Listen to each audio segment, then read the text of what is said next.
तेल्हारा तालुक्यातील सातपुडा पर्वतात राहणाऱ्या आदिवासींना गेल्या 15 वर्षांपासून रेशन मिळत नव्हतं। सातपुडा पर्वतात वसलेल्या मोईपाणी या गावाची लोकसंख्या अल्प असल्याने आणि अशिक्षित लोकवस्ती असल्याने या गावाचा फायदा फक्त मतदानाच्या वेळेस होताना दिसत होता। या वस्तीकडे कोणताही नेता किंवा त्यांचे प्रतिनिधी ढुंकूनही पाहत नसत। मोईपाणी या गावात आदिवासी लोक राहतात, त्यांना शासनाच्या कोणत्याच योजनांची माहिती शासकीय अधिकारी पुरवत नाहीत। त्यामुळे दुर्लक्षित असलेले हे गाव विकासापासून कोसो दूर आहे।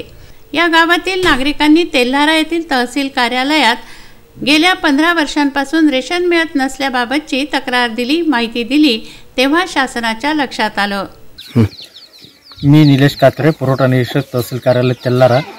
माझ्या इथं मोपाणी येथील काही लोकांनी अर्ज केलेला होता 1.5 ते 2 महिन्याआधी। त्या अर्जाच्या अनुषंगाने मी मोपाणी गावाला भेट दिली असता येथील 24 कार्डधारक हे धान्यापासून बरेच दिवस झाले वंचित होते। सदर लोकांना 3 फेब्रुवारी 2020 रोजी माननीय जिल्हा पुरवठा अधिकारी श्री काळे साहेब यांच्या हस्ते धान्याचे वितरण करण्यात आले। शिवहरी जगन्नाथ मिरगे, मी माझं मूळ डीलर सौंदर्याचा इथं आहो आणि हे मोहपाणी हे जे गाव आहे हे मला दुकानाला जोडलेलं आहे। तर हे अधिकारी, आमच्या ऑफिसचे अधिकारी लोक यांनी आम्हाला चांगलं सहकार्य केलं।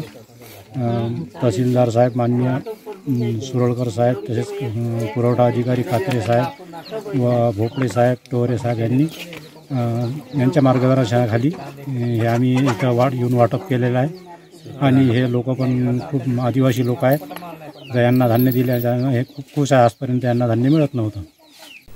आणि तेल्हारा तालुका पुरवठा अधिकारी आणि त्यांचे सहकारी यांनी मोईपाणी हे गाव गाठून आढावा घेतला आणि जलद गतीने पावलं उचलून त्यांना राशन कार्ड वितरित केले। पटेल मोपानी ये पहले कंट्रोल मिलाने था, अब कात्रे साहब आया, चालू करा। बाल बच्चे भूखे पीछे रहता था, अब बाल बच्चे खुश हो गया। कात्रे साहब आया, मिर्गिया साहब आया, कंट्रोल चालू कर दिया। माझं नाव रत्ना जारसिंग जमरा, मी राहणारी मोपाणीला। आणखी मिरगे साहेब या दोघे भाऊन आम्हाला कंट्रोल दिले। तर आमचे लेकर भुके असे होते, आम्हाला पहिले भेटत नव्हते, आता या साहेबांना आम्हाला कंट्रोल दिले, आमचे पोट भरून राहिले। तेवढ्याच तातडीने ऑनलाईन प्रक्रिया पूर्ण करून वरिष्ठ अधिकाऱ्यांच्या हस्ते स्वस्त धान्याचं वाटप केलं। त्यामुळे येथील नागरिकांचा उत्साह गगनात मावेनासा झाला। गुरुदेव इसमोरे, विदर्भ न्यूज, तेल्हारा।